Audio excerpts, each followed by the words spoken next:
લુણાવાડામાં શિયાળાની શરૂઆતની સાથે સાથે ધમધમતી થઈ કચરિયાની ગાડી. બળદ સાથે ગાડી ચલાવવાની વર્ષો જૂની પરંપરા.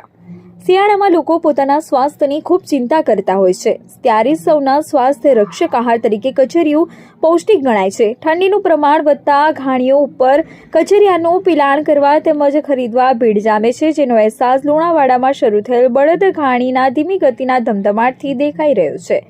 જેમ જેમ શિયાળાની મોસમ જામતી જાય છે તેમ તેમ માણસ ઠંડીથી બચવા શાલ, સ્વેટર, જેકેટ, રજાઈ, ધાબળા, ગોદડીઓનો ઉપયોગ કરતો હોય છે. તેવી જ રીતે શરીરને અંદરથી આહાર દ્વારા ગરમી મળી રહે તે માટે ગુંદરપાક, અડદિયું, કૌચાપાક, ચ્યવનપ્રાશ, ચીક્કી, તલમાંથી બનેલ કચરિયાનો સ્વાદ માણતા હોય છે.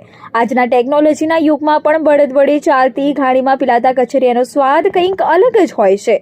શિયાળામાં ઠંડી વધતા લુણાવાડા શહેરમાં બળદ વડે ચાલતી ઘાણીઓ ધમધમતી ઉઠી છે.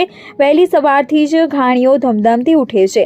પીલણ અને ખરીદી માટે ભીડ જોવા મળતી હોય છે. એક ઘાણીમાં રોજના 30 થી 40 કિલો જેટલું તલનું પીલાણ થાય છે.